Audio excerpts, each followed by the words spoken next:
Welcome to another video. I've got a market update for you. Some people I'm speaking with right now are confused about the market because on one hand, you've got stories of a lot of listings selling in multiple offers over the asking price.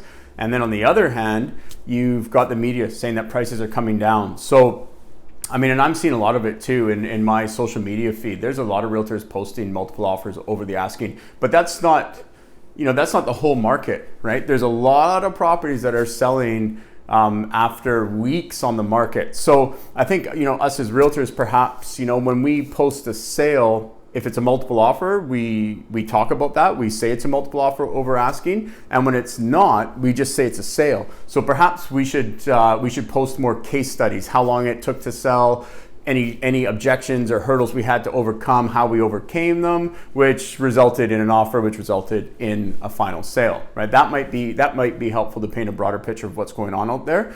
What I'm seeing with buyers right now is that they're confident and they're happy to compete for properties they really like. It's the slightly less desirable properties. Something's a little off about the neighborhood or something's a little bit off about the property. They could still be great properties and good locations, but if it's not perfect for that buyer, they're willing to wait because yes, prices might come down. Also, interest rates are really low right now. So that is helping to fuel the market and buyers want to take advantage of that. So what could make prices come down? Obviously, if the amount of listings coming onto the market outpace the amount of sales, there's going to be some downward pressure on prices. So what could cause an influx of listings?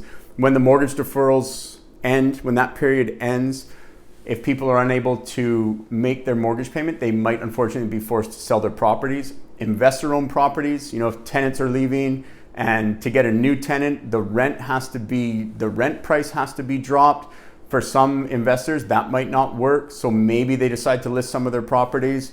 I've had a couple of clients during this time where their tenants have left, but they were able to find new tenants, maybe drop a little bit, but the numbers still work. So that was, so that's fine. When buying your principal residence, this is a long-term investment. Any real estate investment is long-term, and I think people lose sight of that. And I've mentioned this before.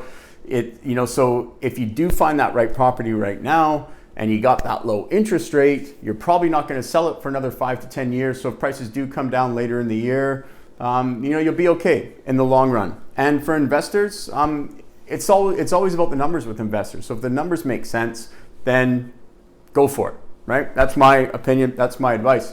And I always say this. You can listen to the media and take what you want from that, but you need specific advice based on the exact property type, price point, and location that you're looking in, right? That's always very, very important, but more so now because I'm seeing so many different areas and property types doing so many different things. So if you want some help, if you want some of that information, just let me know. I'm happy to give it to you. No obligation.